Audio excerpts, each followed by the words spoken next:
মসজিদের সামনে অধ্যাপক পিয়াস করিমের প্রতি শেষ শ্রদ্ধা নিবেদন করেছেন সর্বস্তরের মানুষ। সেখানেই অনুষ্ঠিত হয় তার প্রথম নামাজে জানাজা।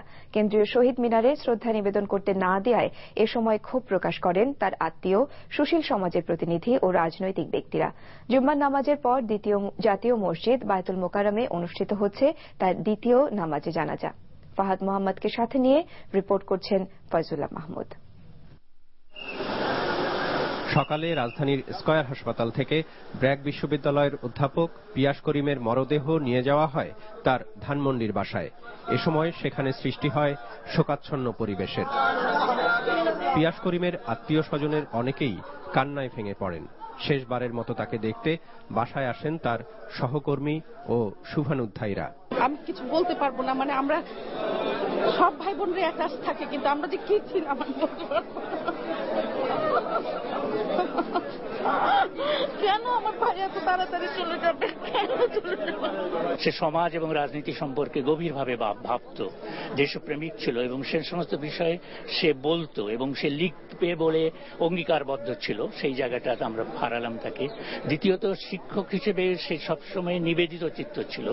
জাতির কাছে শুভ এইসব কথা বলতে তার বিন্দুমাত্র দ্বিধা হতো না।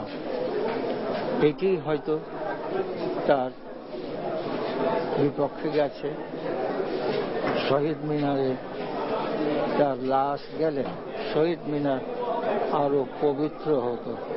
আমরা গভীরভাবে নিন্দা জানাচ্ছি, ঘৃণা প্রকাশ করতেছি যে পিয়াস করিমের না একজন ব্যক্তিকে আজকে শহীদ মিনারে যাওয়ায় বাধা দেওয়া সৃষ্টি হচ্ছে। বাসা থেকে পিয়াস করিমের মরদেহ নেওয়া হয় ধানমন্ডি ৭ নম্বর সড়কের বাইতুল আমান জামে মসজিদের সামনে। সেখানে সর্বস্তরের মানুষ তার প্রতি শেষ শ্রদ্ধা জানান শিক্ষক, সাংবাদিক, আইনজীবী এবং বিভিন্ন রাজনৈতিক, সামাজিক ও সাংস্কৃতিক সংগঠনের প্রতিনিধিরা।